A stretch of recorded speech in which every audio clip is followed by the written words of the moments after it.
నమస్తే. 1920 సంవత్సరం నుంచి ఇప్పుడు మనం మాట్లాడుతున్న తారీఖు వరకు రెండు ఆలోచన స్రవంతులుగా భారత రాజకీయాలు కనబడుతున్నాయి. 47 నుంచి 2014 వరకు ఉన్న ఆలోచన స్రవంతి కాంగ్రెస్. అది సామ్యవాద తరహా ఆలోచన విధానంగా నెహ్రూ చెప్పింది. కర్షకులు, కార్మికులు, రైతులు, కూలీల గురించి మాట్లాడింది కమ్యూనిస్టులు. ఇవాళ బీజేపీ ఆలోచన విధానం ఒకటి.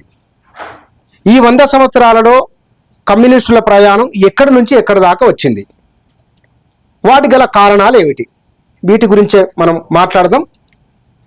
మన దగ్గర సిపిఐ జాతీయ కార్యవర్గ సభ్యులు, తెలంగాణ లేదా ఉమ్మడి ఆంధ్రప్రదేశ్లో జరిగిన సిపిఐ పోరాటాలలో పాల్గొన్నవారు రామకృష్ణ గారు మన దగ్గర ఉన్నారు. వారితో మాట్లాడదాం. సార్ నమస్కారం. నమస్తే. 100 ఏళ్ల కమ్యూనిస్టులు సాధించేది ఏమిటి అనేది ఒక రొటీన్ ప్రశ్న. 100 ఏళ్ల కమ్యూనిస్టులు ఇవాళ ఎందుకు బలంగా లేరు? ఇది రెండు ప్రశ్నలు సబబైన ప్రశ్నలే. ఎందుకంటే మీరు అడుగుతున్న దాంట్లో 100 ఏళ్ల కమ్యూనిస్ట్ పార్టీ ఏం సాధించింది అనేది ఈ జనరేషన్కి చెప్పాల్సిన బాధ్యత కూడా ఇవాళ కమ్యూనిస్ట్ పార్టీ నాయకుల పైన ఉంది.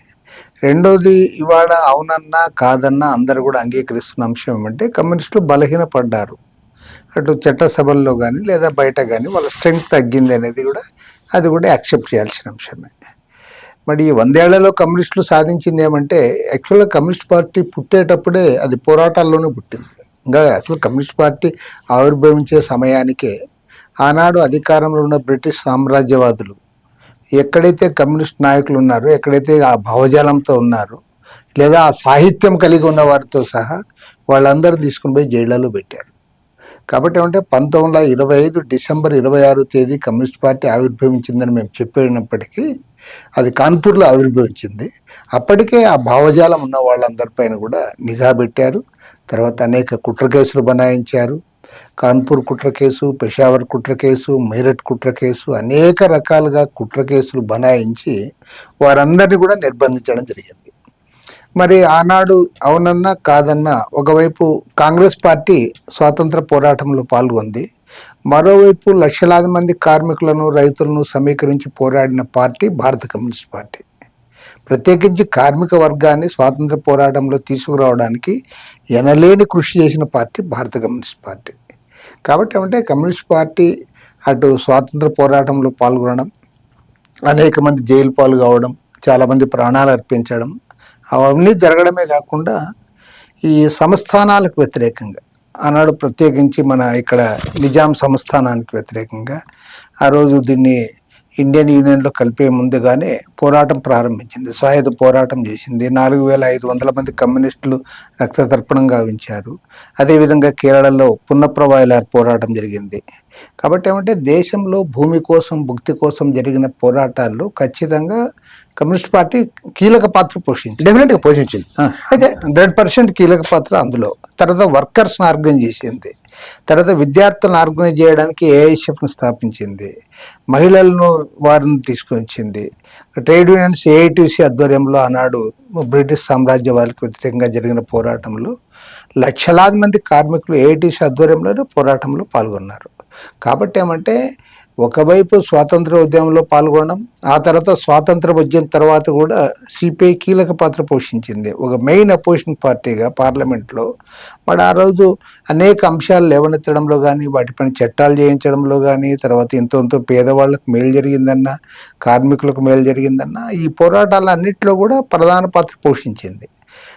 అందుకోసమే కమ్యూనిస్ట్ పార్టీ బలహీనపడింది అనేది అంగీకరించే వాళ్ళు కూడా కమ్యూనిస్ట్ పార్టీ నిర్వహించిన చారిత్రకమైన పాత్రను ఎవరు కూడా దాన్ని తగ్గించలేరు కాదనలేరు కూడా. కమ్యూనిస్టు పార్టీ పిలుపునిస్తే ఆనాడు కాంగ్రెస్, కమ్యూనిస్టులు ఇద్దరే దేశంలో ఉన్నది. రెండే శిబిరాలు. 20ల నుంచి మనకు 60, 70, 80, 90 వరకు అనుకుందాం. విద్యుత్ పోరాటం వరకు అనుకుందాం మన దగ్గర. కానీ ఒక పిలుపునిస్తే కదిలే లక్షలాది మంది రైతు కూలీలు ఇవాళ కమ్యూనిస్టు పార్టీకి దూరం కావడాన్ని ఎట్లా అర్థం చేసుకోవాలి? ఇవాళ రాజకీయ నేపథ్యమే మారిపోయింది. ఎందుకంటే మీరు అన్నట్లుగా ఒకప్పుడు కాంగ్రెస్ తర్వాత కమ్యూనిస్టులు కనపడేవారు. అక్కడక్కడ కొన్ని ప్రాంతీయ పార్టీల ఆవిర్భావం జరిగింది.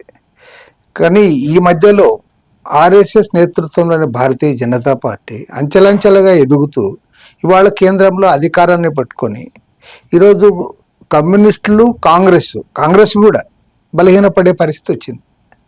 కాబట్టి ఏమంటే ఇవాళ ఎవరైతే గతంలో స్వాతంత్రోద్యమంలో కీలక పాత్ర పోషించిన రెండు పార్టీలు కూడా కాంగ్రెస్ కమ్యూనిస్టులు బలహీనపడడం, స్వాతంత్ర పోరాటంలో ఏమాత్రం కూడా పాల్గొనని పార్టీ అంటే ఆ రోజు బీజేపీ లేకపోవచ్చు, కానీ వారి మాతృ సంస్థ ఆర్ఎస్ఎస్ వారు ఏనాడు కూడా పోరాటంలో పాల్గొనలేదు. పైగా దాంతో విభేదించారు కూడా. మరోవైపు వారు బ్రిటిష్ వారికి సహకరించారనేది కూడా ఉంది వారిపైన. కాబట్టి ఏమంటే అలాంటి వాళ్ళు ఇవాళ కేంద్రంలో అధికారానికి వచ్చేంత స్థాయికి ఎదగడం, ఒక కమ్యూనల్ అజెండాతో వారు ముందుకు పోవడం, రామ జన్మభూమి అయోధ్య అంశాన్ని తీసుకొని వాళ్ళు రథయాత్ర జరిపి ఆ రకంగా ఎదుగుతూ రాష్ట్రాల్లో అధికారాన్ని చేజిక్కించుకోవడం. ఇవాళ కేంద్రంలో కూడా వారు 3 దఫాలుగా 3 times వారు ఇవాళ అధికారంలో ఉన్నారు. కాబట్టి ఏమంటే ఇవాళ భారతదేశ రాజకీయ ముఖ చిత్రం పూర్తిగా మారిపోయింది. అంటే ఎంత పూర్తిగా అంటే అసలు స్వాతంత్ర పోరాటంతో కానీ ప్రజా ఉద్యమాలతో కానీ ఏమాత్రం సంబంధం లేని పార్టీ ఇవాళ అనేక రాష్ట్రాల్లో కేంద్రంలో అధికారాన్ని చేజిక్కించుకున్నది. తర్వాత స్వాతంత్ర పోరాటంలోనే కాకుండా స్వతంత్రం వచ్చిన తర్వాత కూడా ప్రజా పోరాటాల్లో కీలక పాత్ర పోషించిన కమ్యూనిస్ట్ పార్టీ చీలిన తర్వాత మరి అనేక రకాల గ్రూపులుగా విడిపోవడము, వీటన్నిటి ఫలితంగా దేశవ్యాప్తంగా నష్టపోయింది. కాబట్టి ఏమంటే మామూలుగా మన సామెత ఓడలు బండ్లు ఓడలు అంటారే, ఆ సామెత ఇక్కడ రాజకీయాల్లో కూడా మనకు కనపడతా ఉంది. ఓడలు బండ్లు ఎందుకైనాయి? అది ఒకటి, వారు ఒక అజెండా తీసుకొని ఆర్ఎస్ఎస్ని వారి కృషిని కూడా మనం తక్కువ అంచనా వేసేకి లేదు. ఎందుకంటే వాళ్ళు కూడా కాంక్రీట్గా వాళ్ళు చాప కింద నీరు మారి వాళ్ళ ప్రయత్నాలు చేస్తూ వచ్చారు. భారతదేశంలో హిందువులు మెజారిటీ ఉన్నారు కాబట్టి హిందూ మెజారిటీలు వీరి పరిపాలన ఉండాలి, మైనారిటీలకు వ్యతిరేకంగా మాట్లాడాలి, ముస్లింలను ప్రత్యేకంగా ఇచ్చేయాలి. ఇది ముస్లింలు క్రైస్తవులు వీటికి వ్యతిరేకంగా వారి భావజాలాన్ని కింది స్థాయిలో వాళ్ళు తీసుకోగలిగారు. తర్వాత అధికారంలో ఉన్న కాంగ్రెస్ పార్టీ అనుసరించిన విధానాలు, అవినీతి కార్యకలాపాలు, వీటన్నిటిని కూడా బ్రహ్మాండంగా ఎక్స్పోజ్ చేయడం, అవన్నీ కూడా ఇండైరెక్ట్గాను లేదా ప్రత్యక్షంగా లేకపోతే పరోక్షంగా అది వారికి ఉపయోగపడడం, వారు అధికారంకి రావడానికి ఉపయోగపడింది. కానీ బీజేపీని కాంగ్రెస్ని పక్కన పెడితే కమ్యూనిస్టులుగా మేము నష్టపోయింది ఎక్కడంటే, ముందు నుంచి కూడా కమ్యూనిస్టుల పైన ఒక విమర్శ ఉంది. భారతదేశంలో ఉన్న ఒక ప్రత్యేకమైన పరిస్థితులను కమ్యూనిస్టులు అండర్స్టాండ్ చేసుకోలేదు అనేది ఒకటి ఉంది ఈ దేశంలో ఉన్న. ఎందుకంటే ఇతర దేశాలకి మన భారతదేశానికి చాలా తేడా ఉంది. ఇతర దేశాల్లో ఉన్న అంటే ప్రతి దేశానికి ఇంకో దేశానికి తేడా ఉంటుంది, కానీ భారతదేశంలో మరింత ప్రత్యేకమైన పరిస్థితులు. ఇక్కడ మతంతో పాటు కులం అనేది ఒకటి ఉంది. తర్వాత సౌత్ ఇండియాలో ఉన్న పరిస్థితులు, నార్త్ ఇండియాలో ఉన్న పరిస్థితులు, అదేవిధంగా ఈశాన్య ప్రాంతాల్లో ఉన్న పరిస్థితులు ఒకదానికోటి సంబంధం లేదు. కాబట్టి ఏమంటే ఇది ఒక రకంగా మల్టీ డైవర్షన్ అనమాట. అసలు ఒక ప్రాంతానికి ఇంకో ప్రాంతానికి, ఒకే రాష్ట్రంలో వేరు ప్రాంతాలకి అనేక రకాల తేడాలు ఇవన్నీ ఉన్నాయి. కాబట్టి వీటన్నిటిని కూడా అర్థం చేసుకోవడంలో కూడా కమ్యూనిస్ట్ పార్టీ నాయకులు, ఆనాటి మేధావులు లేదా ఆ తర్వాత కూడా వీరు సక్సెస్ కాలేదు అనేది కూడా ఉంటుంది. గతితార్కిక భౌతికవాదాన్ని ఆధారంగా చేసుకొని సమాజాన్ని విశ్లేషించే కమ్యూనిస్టులు కులాన్ని ఎందుకు విస్మరించినట్లు? అంటే ఏదేమైనా ఒకటేమంటే కులము అనే దాన్ని ఖచ్చితంగా ఆనాడే గుర్తించి ఉండాలి. కానీ ఆనాడు గుర్తించకపోవడానికి నేను వ్యక్తిగతంగా భావిస్తున్నది ఏమంటే, ఆనాడు నిజంగా ఎవరైతే ఈ భావజాలంతో ఈ మార్క్సిజం లెనినిజం అధ్యయనం చేశారో వీళ్ళందరూ కూడా సామాన్యులు కాదు. వీళ్ళందరూ కూడా విదేశాల్లో పెద్ద కేంబ్రిడ్జ్ యూనివర్సిటీల చోట చదువుకున్న వాళ్ళు, అదేవిధంగా మన భారతదేశంలో కూడా బెనారస్లో చదువుకున్న వాళ్ళు, లేదా పెద్ద కుటుంబాల నుంచి వచ్చిన వాళ్ళు, వీళ్ళందరూ కూడా ఏమంటే వీళ్ళు సహజంగానే అగ్ర కులాల నుంచి వచ్చిన వాళ్ళు. వారు పాపం ఆ భావజాలాన్ని నమ్మి త్యాగాలు చేశారు, అనేక కష్టాలు పడ్డారు, ఇబ్బందులు పడ్డారు, జైలుకు పోయారు.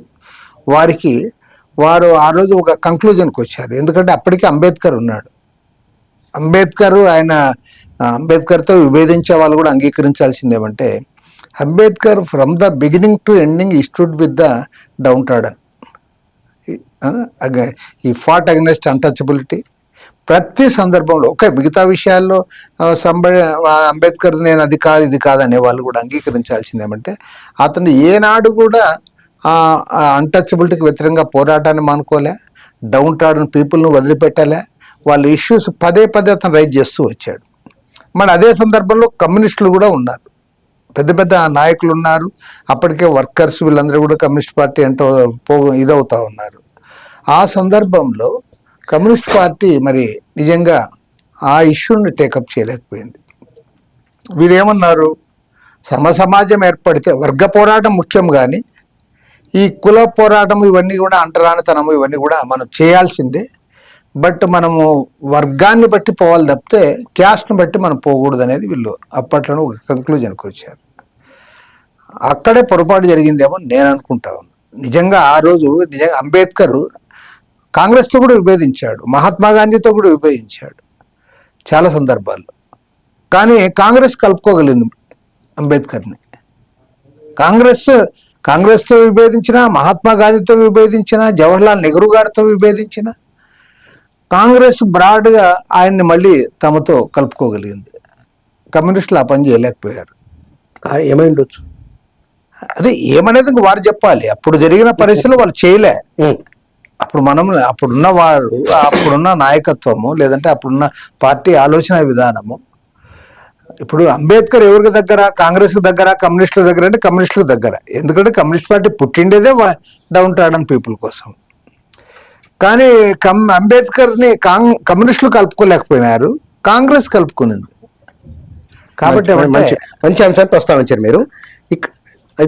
అడగచ్చా, రెండు శిబిరాలుగా ఉన్న ఈ వీటిలో ఇద్దరు అంటే ఆర్ఎస్ఎస్ కమ్యూనిస్ట్ ఇద్దరు కులాన్ని వ్యతిరేకిస్తారు.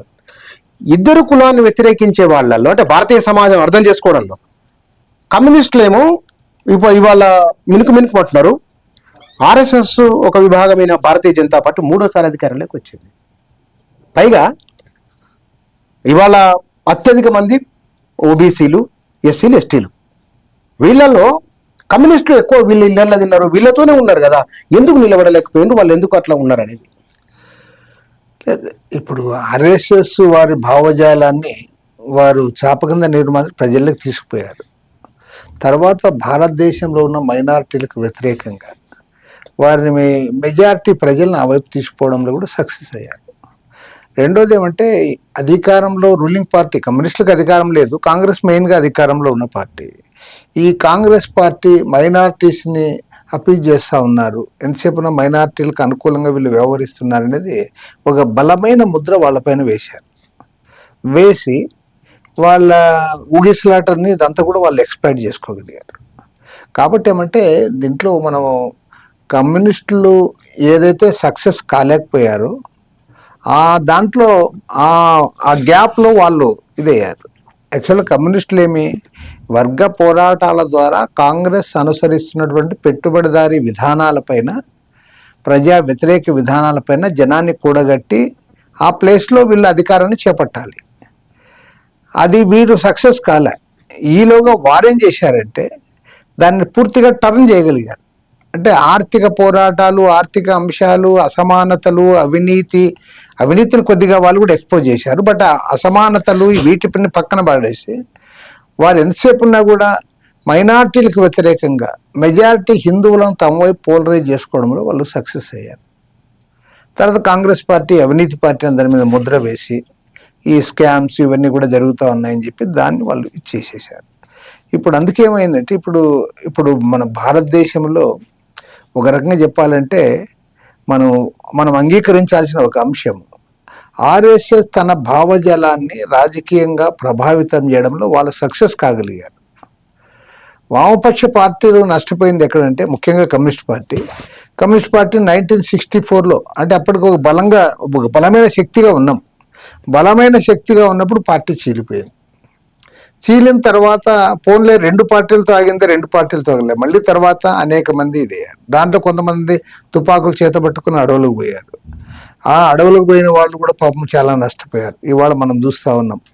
వాళ్ళు మేము చర్చలకు ప్రభుత్వంతో సిద్ధమని చెప్పినా గవర్నమెంట్ వినకుండా వాళ్ళందరూ కూడా మట్టుబెట్టే కార్యక్రమాన్ని మొదలుపెట్టింది. ఎందుకంటే బీజేపీ సహించలేదు ఆర్ఎస్ఎస్ వాళ్ళకి కమ్యూనిస్టులు ఎక్కడ ఉండకూడదు అనేది. కాబట్టి ఏమంటే ఇవాళ భారతదేశంలో కమ్యూనిస్ట్ పార్టీ చీలిక అనేది అది చాలా నష్టం కలిగించింది, చాలా చాలా నష్టం. చీలిక కారణం ఏమైంటది అనుకుంటున్నారు? ఇన్ని చీలికలు ఎందుకైనా? అదే ఇవాళ ఇన్ని చీలికలు అయినాయి కాబట్టి నష్టపోయాం. నేను అనేది అంటే ఒకటి సిద్ధాంతాన్ని అమలు చేయడంలో వచ్చిన వైరుధ్యాల కారణంగాన, నాయకుల వ్యక్తిగత ఈగోల వలన? ఒకటి అంతర్జాతీయంగా కమ్యూనిస్ట్ ఉద్యమంలో వచ్చిన ఒక రకమైనటువంటి భేదాభిప్రాయాలు ఒక కారణమైతే, భారతదేశంలో ఈ విప్లవాన్ని ఎట్లా జయప్రదం చేయాలనే అంశంలో కూడా చాలా తేడాలు వచ్చినాయి. ఓకే, దీనికి తోడు మీరు అన్నట్లుగా కొంతమంది నాయకుల మధ్య ఉన్న వ్యక్తిగత మనస్పర్ధలు కూడా కొంత తోడై ఉండొచ్చు, కానీ అదే ప్రధానమని చెప్పలేము. కాబట్టి ఏమంటే ఆనాడున్న పరిస్థితుల్లో, ఆనాడు అంతర్జాతీయంగా జాతీయంగా వివిధ భిన్నాభిప్రాయాల పార్టీలు ఉండడం, పార్టీలు అంటే అప్పుడే ఉన్నాయని కూడా కాదు, ఈవెన్ పార్టీ పుట్టినప్పటి నుంచి కూడా ఉన్నాయి. ఎందుకంటే పార్టీ పుట్టినప్పుడు కూడా, మొదటి నుంచి ఆవిర్భవించినప్పటి నుంచి కూడా వివిధ ప్రాంతాల నుంచి వచ్చిన వాళ్ళు వారి వారి ఆలోచన విధానంలో తేడా ఉంటుంది ఖచ్చితంగా. తర్వాత వివిధ వర్గాల నుంచి కూడా వచ్చింటారు, వచ్చిన వాళ్ళలో కూడా సహజంగా తేడా ఉంటుంది. ఈవెన్ నీకు రూరల్ బ్యాక్గ్రౌండ్ నుంచి వచ్చిన వాళ్ళకి, అర్బన్ కార్మిక వర్గానికి నాయకత్వం వహించి వచ్చిన వాళ్ళతో కూడా కొంత ఆలోచన విధానంలో మార్పులు తేడా ఉంటుంది, ఉండదని కాదు. కానీ వాళ్ళు అట్లే కలిసిమెలిసి ఉన్నారు. 64 వరకు భేదాభిప్రాయాలు ఉన్నా ఇంటర్నల్గానే చర్చించుకొని ఉన్నారు. కానీ 64లో పార్టీని చీల్చారు. యాక్చువల్గా ఏమంటే కమ్యూనిస్ట్ పార్టీలో ఒక సూత్రము, మెజారిటీ నిర్ణయానికి మైనారిటీ కట్టుబడి ఉండాలి అనేది సూత్రం. అంతకుముందు మనం ఎన్ని డిస్కస్ చేసినా, ఎన్ని రోజులు చర్చలు చేసినా, అంతిమంగా ఒక మెజారిటీ నిర్ణయం జరిగితే మైనారిటీ దానికి ఆమోదించాలి. అది జరగకుండా పార్టీ చీల్చారు. ఆ తర్వాత మళ్ళీ చీల్చారు. అనేక గ్రూపులుగా కూడా చీలిపోయినాయి. ఇప్పటికి కూడా కొంతమంది చీలిపోతూ ఉంటారు.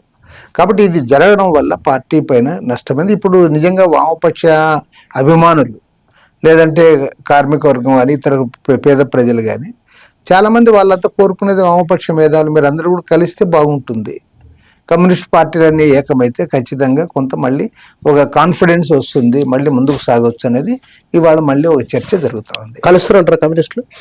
కలిసి తీరాలంట, కలుస్తారంటారా కాదు, కలిసి తీరాలి. కాబట్టి సిపిఐగా మేము చాలా స్పష్టంగా చెప్తా ఉన్నాం, భారతదేశంలో కమ్యూనిస్టు ఉద్యమ పునరేకీకరణ జరిగి తీరాలి. అది ఎప్పుడు జరుగుతుందంటే జరిగి తీరాలి. కానీ 100 సంవత్సరాల అనుభవం, ప్రపంచీకరణ తర్వాత ప్రజల ఆలోచన మారింది. ఇవాళ హిందూ జాతీయవాదం చాలా బలపడుతున్నది. కులాలకు అతీతంగా హిందువులంతా ఒకటే అనే ఒక ఆలోచన వచ్చింది. ఈ సందర్భంలో కమ్యూనిస్టు పార్టీ, చీలిపోయిన కమ్యూనిస్టులు కలవడం లేదు, ప్రజలు కలుస్తున్నారు అనే స్టేట్మెంట్ ఇస్తే కనుక దాన్ని మీరిచ్చే రిప్లై ఏమిటి? హిందూ జాతీయవాదం అనేది కరెక్ట్ కాదు, హిందువులంతా ఒకటి కాదు, అది నేను అసలే ఒప్పుకోను. నీవు అసలు ఒక అంటరానితనం పాటిస్తూ నీవు గుళ్ళేకి రానివ్వవు, ఇంట్లోకి రానివ్వవు, కనీసం కొన్ని ఈవెన్ పల్లెల్లో కాదు నేను అనేది, ఈవెన్ కొన్ని సిటీస్లో కూడా ఈ దళిత కులాలకు సంబంధించిన వాళ్ళు ఏదైనా ఇల్లు అడిగితే ఇల్లు ఇవ్వట్లేదు, బోర్డులే పెడుతున్నారు ఫలానా కులం ఇవ్వమని.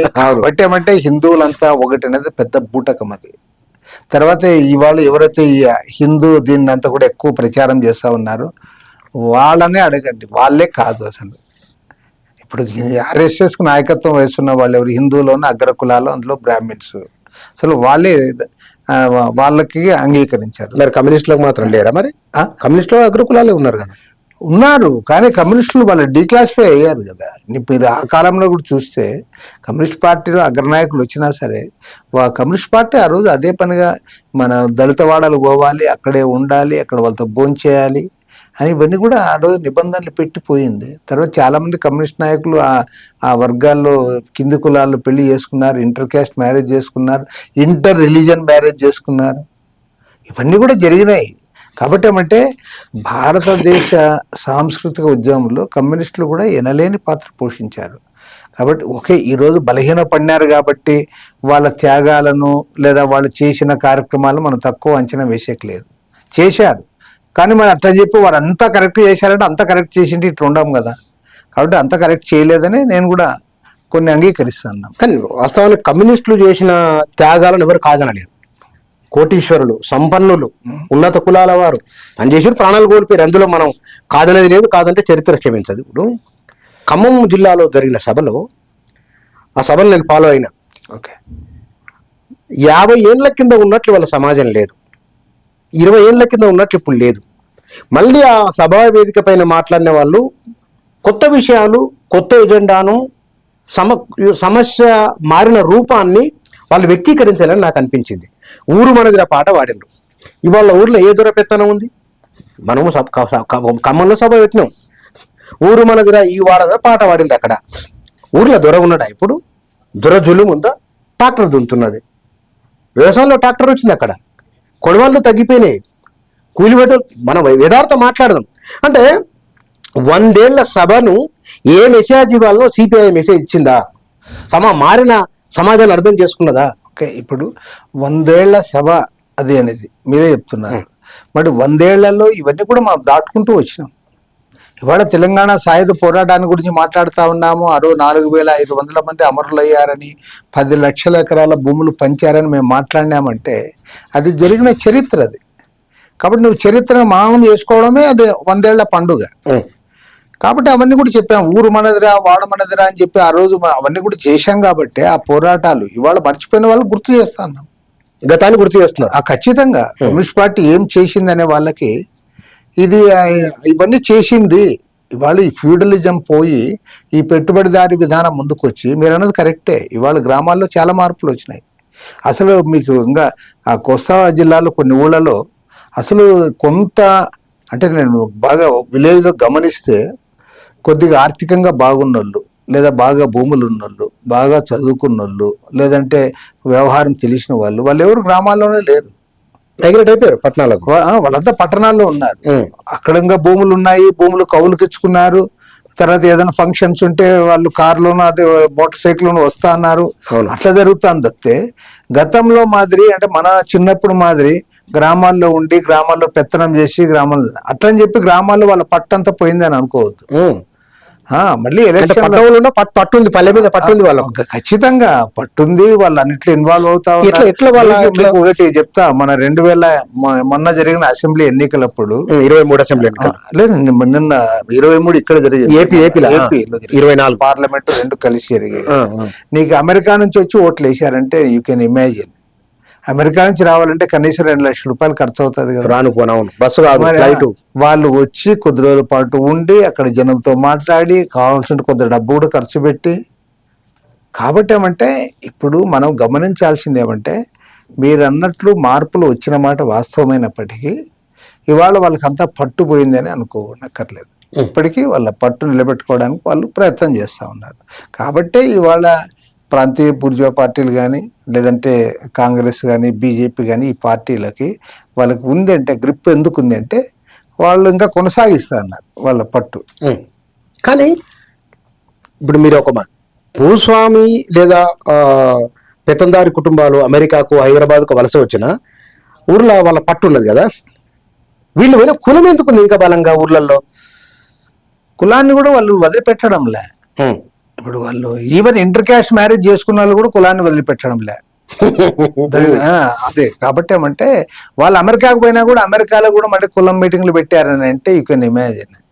నీవు అమెరికా అంటే మనం అవునన్నా కాదన్నా ప్రపంచంలో అడ్వాన్స్డ్ సొసైటీ, అందులో డౌటే లేదు.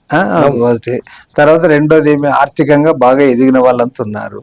ఈవెన్ ఇక్కడ నుంచి పోయిన వాళ్ళు, అక్కడ మన వాళ్ళు ఎవరైతే ఉన్నారో వాళ్ళు కూడా ఏదో చిన్న కూలినాలు చేసుకుని బతికే వాళ్ళేం కాదు. వాళ్ళు కూడా బాగా సంపాదించుకున్న వాళ్ళు, పెద్ద పెద్ద ఉద్యోగాలు చేస్తున్న వాళ్ళు, ఈవెన్ అమెరికన్స్తో పోటీ పడగలిగిన వాళ్ళు కూడా ఉంటున్నారు. మరి వీళ్ళు కూడా అక్కడ పోయి మళ్ళీ అదే కులాన్ని వచ్చారంటే మరి అంటే కులం మనము అందుకే చెప్పేది కమ్యూనిస్ట్ పార్టీ 100 ఏళ్ల చరిత్రలో మనం గుర్తించలేనిది ఇప్పుడిప్పుడే గుర్తిస్తున్నది ఏమంటే కులానికి ఇంత ప్రాధాన్యత ఉందని మన పార్టీ నాయకులు గతంలో గుర్తించాలి. మన అంటే వీళ్ళు చాలా మంది మేధావులే, బాగా చదువుకున్న వాళ్ళే, కానీ వాళ్ళు ఏమనుకున్నారంటే ఎప్పుడైతే మనము వర్గ రహిత సమాజాన్ని ఏర్పాటు చేస్తామో ఆటోమేటిక్గా ఇవన్నీ కూడా పోతాయి అని అనుకున్నారు వాళ్ళు. కానీ అది ఆటోమేటిక్గా పోదు అని, దానికి చాలా అది వేళ్ళునుకొని ఉంది అనేది ఇప్పుడిప్పుడే గుర్తించారు. ఈ 10 అంటే చంద్ర రాజేశ్వరరావు గారు నాకు బాగా గుర్తుంది.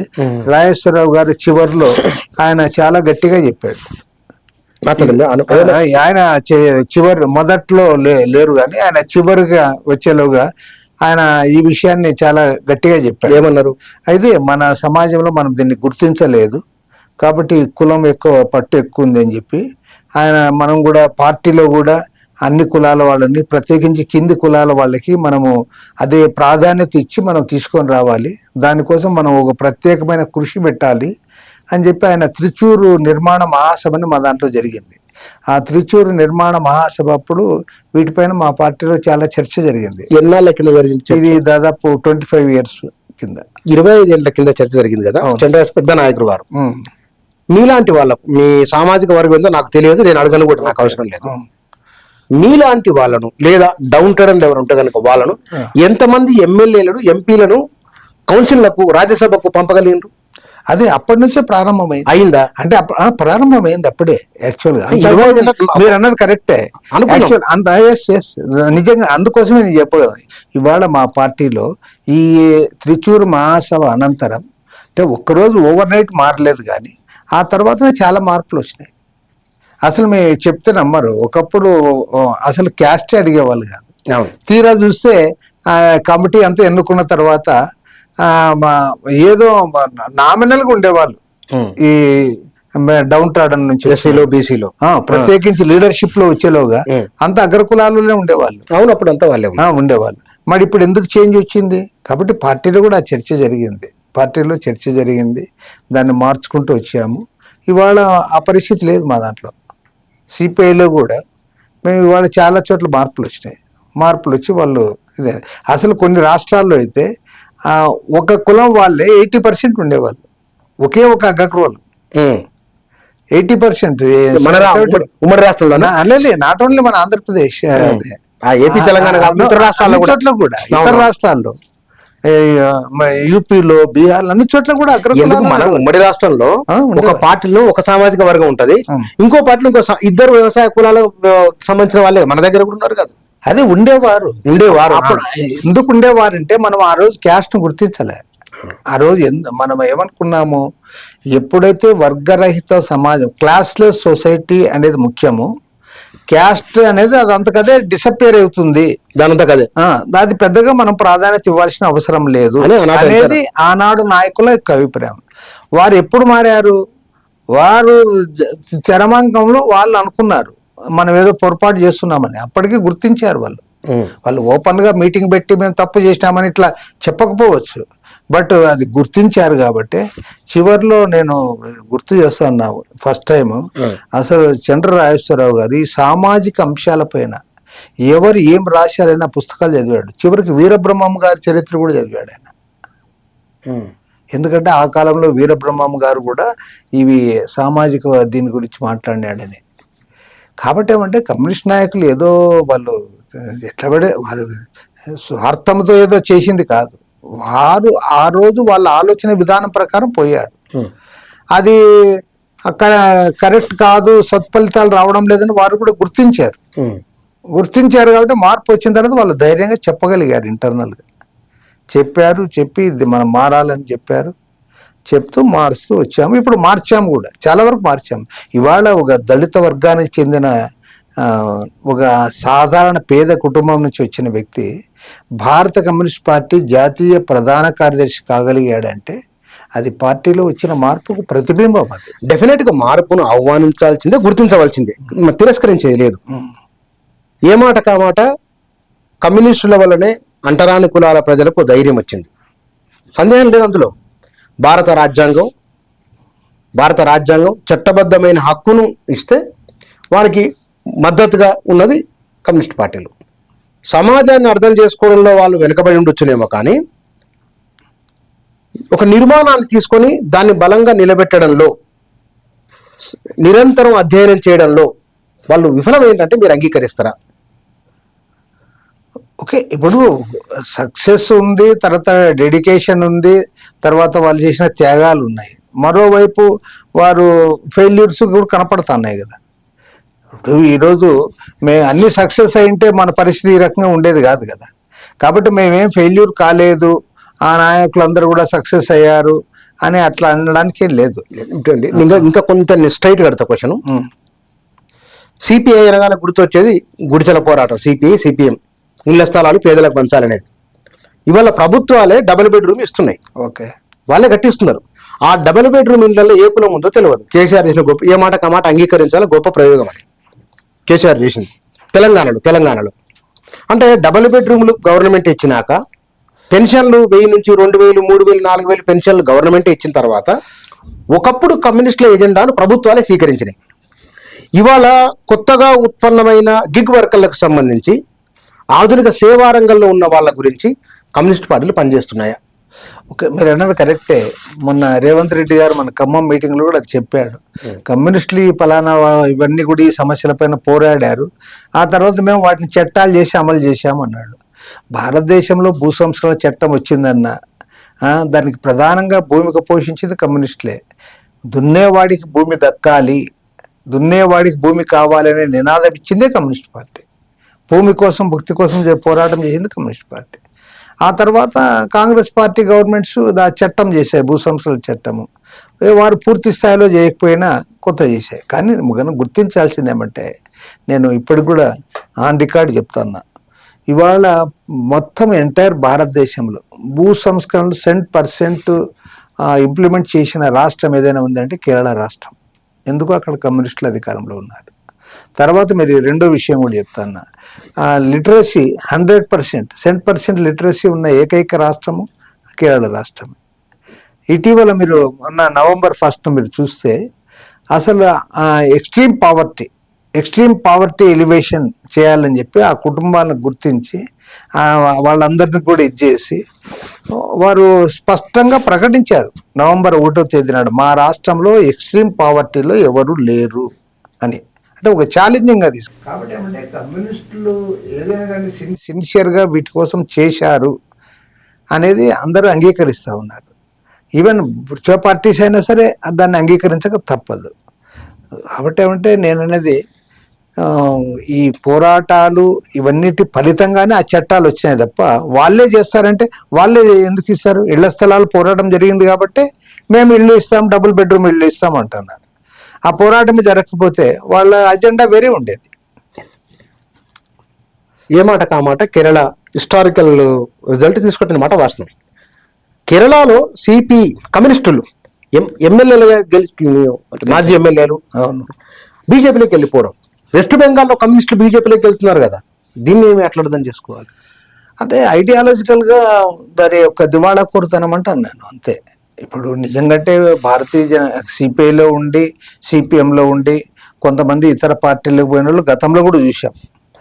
కానీ బీజేపీలో పెద్దగా పోయేవాళ్ళు కాదు, ఎందుకంటే అది కమ్యూనల్ అజెండాతో ఉండే పార్టీని. మరి దానికి కూడా పోయినారంటే వాడి ఒక వ్యక్తి యొక్క అవకాశవాదం తప్ప మరొకటి కానీ కాదు. ఎందుకంటే ఆ పార్టీలో పోతే ఏదైనా పదవి వస్తుందనో లేదంటే ఇంకోటి ఉంటుందనో దాన్ని ఒక తమ కుటుంబము, తమ వ్యక్తి యొక్క దీన్ని బట్టి వాళ్ళు పోవడం తప్పితే వాళ్ళు ఐడియాలజికల్గా పోయింటారని నేనైతే అనుకోవడం లేదు. వాళ్ళకి ఏం పెద్ద ఆ ఐడియాలజీ కూడా ఉండదు. కానీ వాళ్ళ బీజేపీ వాళ్ళు కూడా గతంలో ఉన్న దాని నుంచి వాళ్ళు కొంత మారారు. వాళ్ళ గతంలో ఏమంటే ఆర్ఎస్ఎస్ ఐడియాలజీ ఉండి బీజేపీకి దగ్గరగా ఉండే వాళ్ళనే బీజేపీలో వాళ్ళు ఉంచుకునేవాళ్ళు. ఇప్పుడు వారు కూడా ఏమంటే ఎవడైనా సరే కండువా కప్పడం, ఆ తర్వాత వాడు పెద్ద స్కామ్లో ఉన్నాడన్నా సరే వాడికి ఇంకో పెద్ద కండువా కప్పుకోవడం, ఈ రకంగా వాళ్ళు కొంత దిగజార్చారు. కాబట్టి వాళ్ళు అందరినీ చేర్చుకుంటుండొచ్చు.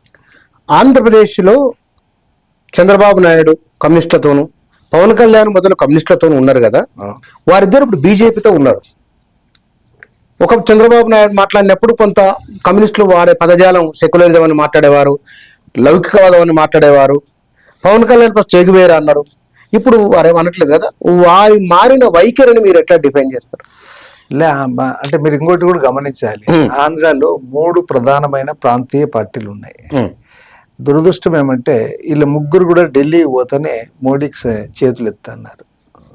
పార్లమెంట్లో తెలుగుదేశం పార్టీ, జనసేన పార్టీ వాళ్ళైతే ఎన్డీఏ కూటమిలోనే చేరారు.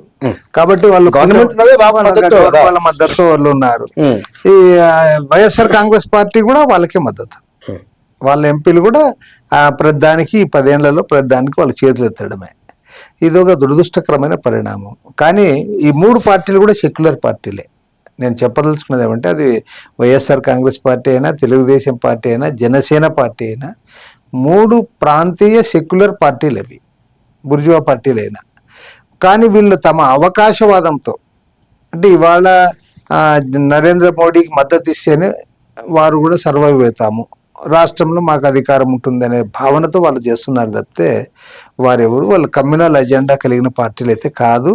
అసలు బీజేపీ ఐడియాలజీ అసలే కాదు.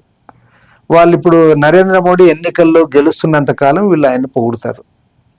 ఆయన ఇప్పుడు 1 by 1 స్టేట్స్ అన్ని గెలుస్తున్నాడు కదా, గెలుస్తున్నాడు కాబట్టి వీళ్ళంతా ఆయన్ని పొగుడుతూ ఉన్నారు, ఆయనకి మద్దతు ఇస్తూ ఉన్నారు. ఓటమి ప్రారంభమైన తర్వాత వీళ్ళెవరు కూడా వాళ్ళతో ఉండరు. ఒకవేళ పవన్ కళ్యాణ్ ఆంధ్రప్రదేశ్ కు బీజేపీ నుంచి ముఖ్యమంత్రి అభ్యర్థి అయితే ఎట్లుండొచ్చు రాజకీయం? ఏముండదు. బీజేపీకి బలం లేదు కదా ఆంధ్రప్రదేశ్లో, కాబట్టి ఆయన బీజేపీకి ఎందుకు పోతాడు? ఆయన పవన్ కళ్యాణ్ అంతా మీరు అనుకున్నంత అమాయకుడేం కాదు అతను యాక్చువల్గా మొదట్లోనే ఇంకా అతని పాపం అసెంబ్లీకి ఎంటర్ కాకముందే అమిత్ షా ఒకసారి హైదరాబాద్కి వచ్చినప్పుడు పవన్ కళ్యాణ్ని పార్క్ హయాత్ హోటల్కి పిలిచి ఆ హోటల్లో అడిగాడు, నీ పార్టీని విలీనం చేయి బీజేపీలో అని. అప్పటికి పాపం అతనికి ఎమ్మెల్యేలు లేరు, అతను మంత్రి కాదు, ఉప ముఖ్యమంత్రి కాదు, ఏమి కాదు. అప్పుడే ఆయన తిరస్కరించాడు, నేను అట్లా చేయను, నా పార్టీని ఎక్కుంటుంది అనేది. కాబట్టి ఏమంటే పవన్ కళ్యాణ్ ఏదో అమాయకంగా బీజేపీ ఇప్పుడు ఆయన చెప్పే ఏదో ఉంది కదా సనాతనవాదం ఏదో ఉందా, అది ఆర్ఎస్ఎస్ ఎజెండా, బీజేపీ ఎజెండా. అది కూడా ఎందుకు మాట్లాడుతూ ఉన్నాడు, వాళ్ళు ఇది ఉన్నారు కాబట్టి, అధికారంలో ఉన్నారు కాబట్టి మాట్లాడతారు. అతను నంబర్ 1 అతను సనాతనవాది కాదు. ఎవరు అదే ఆయన చెప్పుకుంటున్నాడు. ఇప్పుడు ఒక వేషం వేసినంత మాత్రాన, ఇప్పుడు ఒకడు రాముడి వేషం వేస్తాడు, వాడు రాముడిని కాదు కదా, వానికి ఉండే అవలాష్టాలు వేరే ఉంటాయి. ఇంకోటి దుర్యోధనుడు వేషం వేస్తాడు, వీడు దుర్యోధన దుర్మార్గుడు అని అనేక ఉండదు. అతను తమ రాజకీయ అవసరాల రీత్యా మాట్లాడుతున్న మాటలు తప్ప అతను సెక్యులర్ మైండెడ్. ఎవరు? పవన్ కళ్యాణ్ కానీ, వాళ్ళ పార్టీ కానీ, వాళ్ళ కుటుంబం కూడా. ఎట్లా తెలుసు మీకు? వాళ్ళ దగ్గర కలిసి పనిచేసిన అనుభవం కూడా ఉంది కదా. అతను సెక్యులర్ కుటుంబం, మెగా ఫ్యామిలీ అంటే వాళ్ళ తండ్రిగా సెక్యులర్గా అందరితో కలిసి ఉండేవాళ్ళు.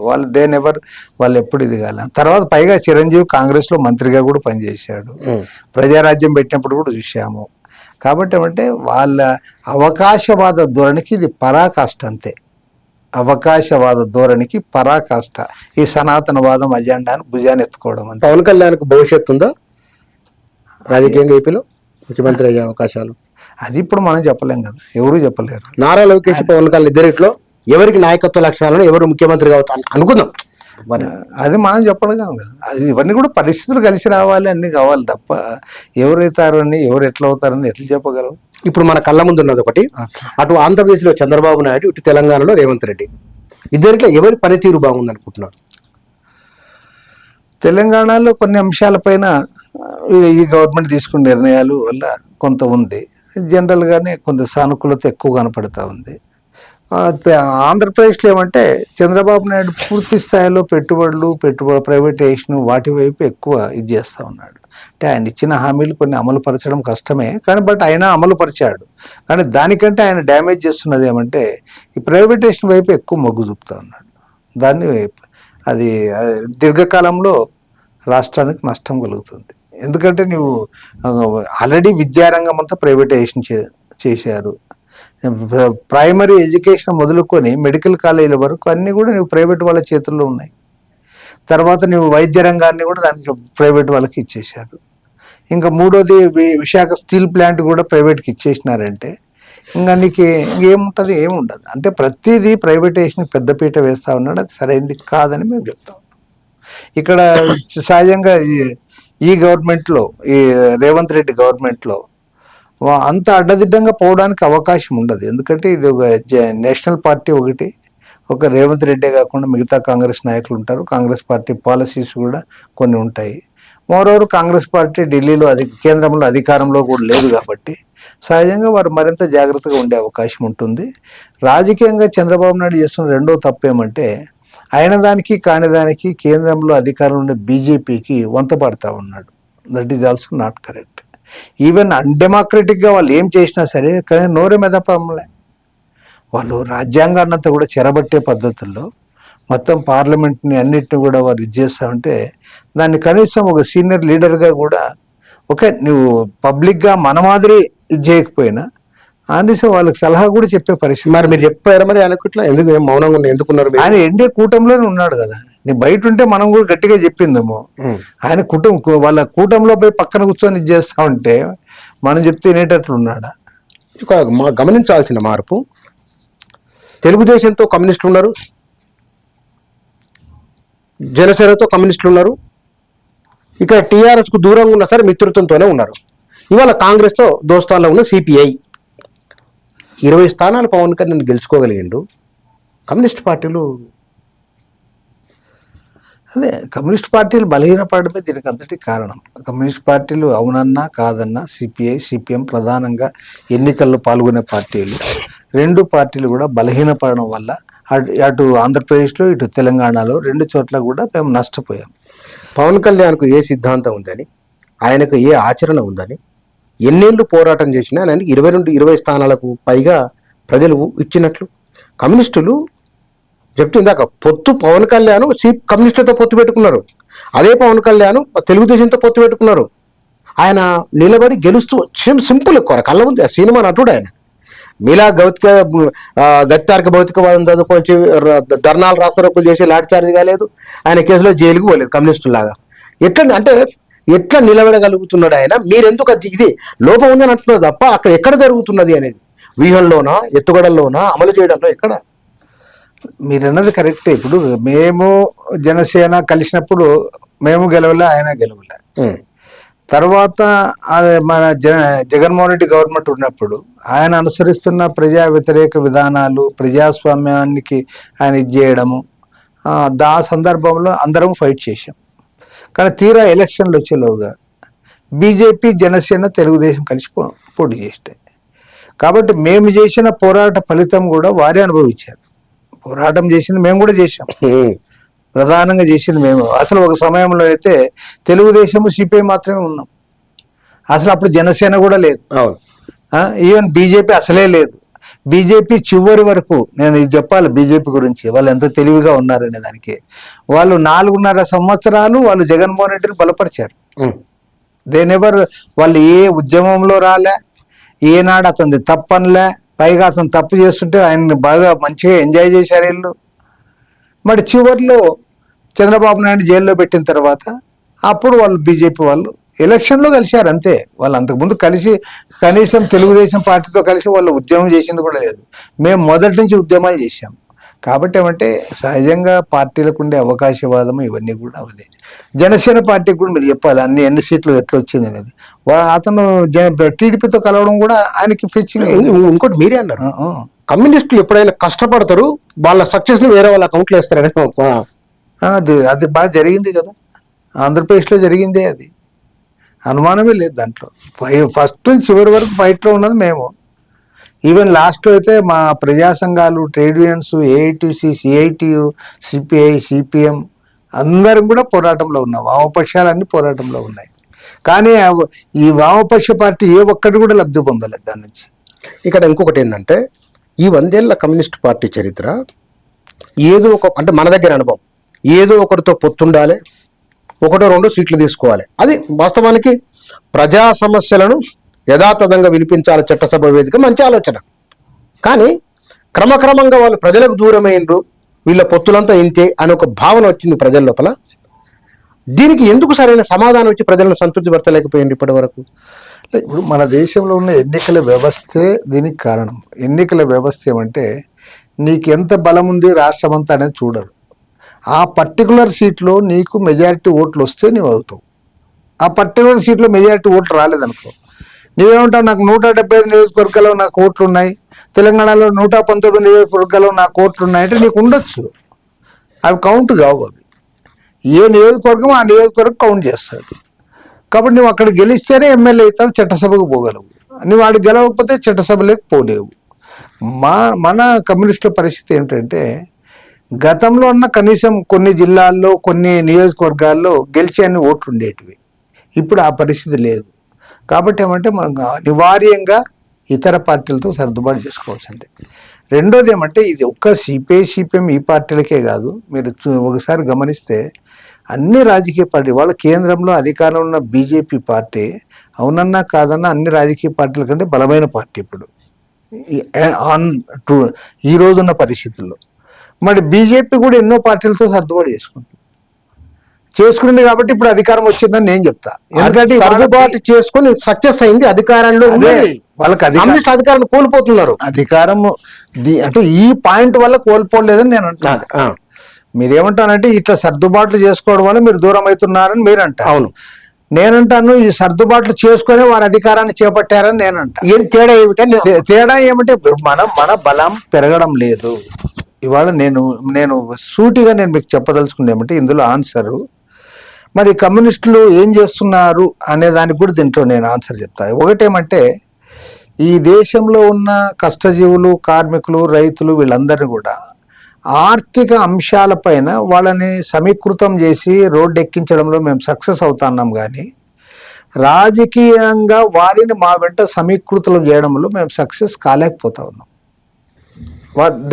వస్తున్నారు, మా జెండా పట్టుకునే వస్తున్నారు. వాడికి ఏ సమస్య వచ్చినా రోడ్లో ఉంటా అన్నాడు, జెండా పట్టుకుంటా అన్నాడు, టెంట్ వేసే టెంట్లో కూర్చుంటున్నాడు, మా ఉపన్యాసం ర్యాలీ వస్తారు, అన్ని ఓకే. అవును, కానీ రాజకీయ అంశాలు వచ్చేలోగా వాళ్ళు మా వెంట అక్కడ మా ఫెయిల్యూర్ ఉంది. ఆ ఫెయిల్యూర్ వల్లనే మేము సీట్లు పొందలేకపోతా ఉన్నాం. ఆ ఫెయిల్యూర్ వల్లనే మేము అధికారంలోకి రాలేకపోతా ఉన్నాం. ఈవెన్ అధికారంలో ఉండే రాష్ట్రాల్లో కూడా ఇవాళ కేరళలో నేను మీకు చెప్తాను, ఇది ఫస్ట్ టైం చెప్తాను, కేరళలో ఇప్పుడు మళ్ళీ అధికారం రావాలంటే కూడా చాలా కష్టంగా ఉంది. ఎందుకంటే ఇప్పుడు 2 times 10 years ఉన్నారు. 10 years వచ్చారు కాబట్టి వారు నిజంగా కూడా కొన్ని చాలా మంచి నిర్ణయాలు చేశారు, మంచి పాలన కూడా అందించారు. ఇవాళ అవునన్నా కాదన్నా భారతదేశంలో అతి తక్కువ అవినీతి ఉన్న రాష్ట్రం కేరళ రాష్ట్రం. ఎక్స్ట్రీమ్ పావర్టీ లేని రాష్ట్రం, లిటరసీ 100% లిటరసీ ఉన్న రాష్ట్రం, చాలా రంగాల్లో అడ్వాన్స్ ఉంది. ఈవెన్ దెన్ రేపు ఎలక్షన్ లో గట్టిగా గెలుస్తారా అంటే కష్టపడాలని చెప్తున్నారు మా వాళ్ళు. చాలా కష్టపడాలి అంత చేసిన ఇప్పుడు డోర్ టు డోర్ పెట్టారు. సిపిఐ సిపిఎం 2 పార్టీలు కూడా డోర్ టు డోర్ పోవాలని చెప్పి నిన్న కూడా మా నేషనల్ కౌన్సిల్ మీటింగ్ లో చెప్పారు. వాళ్ళు ఇంటింటికి పోయి ఎక్కడ లోపం ఉంది, ఇంకా మేమేం పొరపాటు చేశామని.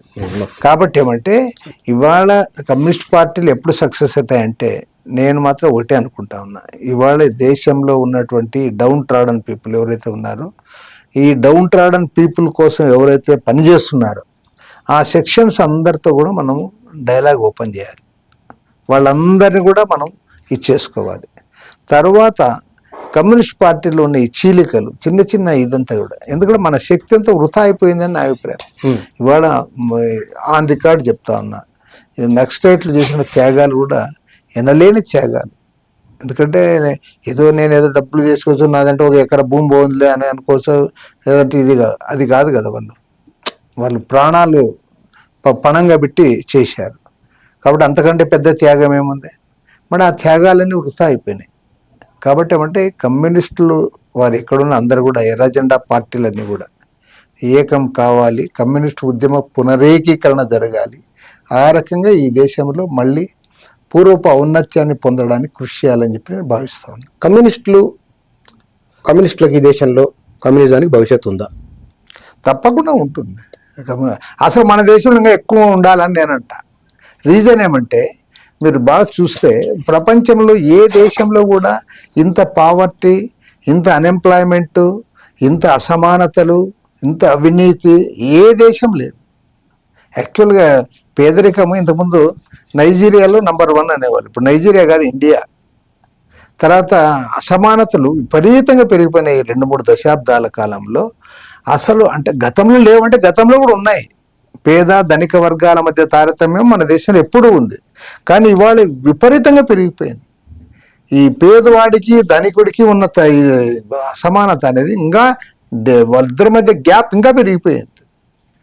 మరి తర్వాత అన్టచబిలిటీ పోయింది, అది పోయింది, అంత ఇప్పుడేం లేవనే వాళ్ళు అది పెద్ద బూటకం. అది ఇప్పటికి కూడా అన్టచబిలిటీ ఉంది. ఇప్పుడు వేరే రకం మారింది అంతే. ఇప్పటికి కూడా ఈవెన్ యూనివర్సిటీలో కూడా మనం రోహిత్ వేములది ఏం చెప్తుంది, కాబట్టి ఏమంటే ఇవన్నీ కూడా ఆ, ఈ భారతదేశంలో కమ్యూనిస్ట్ పార్టీ ఈ వర్గాలన్నింటినీ కూడా కూడగట్టడానికి మంచి అవకాశాలు ఉన్నాయి. ఆ అవకాశాలు మనం మిస్ చేసుకున్నామని నా అభిప్రాయం. Right sir. అంటే కమ్యూనిస్టులకు భవిష్యత్తు ఉంది 100%. నాట్ ఓన్లీ ఇండియా, ఈ తప్పులు చేయకుంటే, ఈ 100 ఏళ్లలో చేసిన తప్పులు మళ్ళీ చేయకుంటే. ఇవన్నీ కూడా రెక్టిఫై చేసుకోవాలి. రెక్టిఫై చేసుకుంటాం, మళ్ళీ కదులుతాం, మళ్ళీ జనంలోకి పోవాలి. పోతేనే భవిష్యత్తు ఉంటుంది. Right sir, thank you sir. 100 ఏళ్ల కమ్యూనిస్టులు భారతదేశ రాజకీయాలలో, ఈ 100 ఏళ్ల కాలంలో జరిగిన పరిణామాలు, ఈ 100 ఏళ్ల కాలంలో జరిగిన తప్పులు, సరిదిద్దుకోవాల్సిన విషయాలు ఏమిటనే దానిపైన వారి విశ్లేషణ ఇది. Thank you.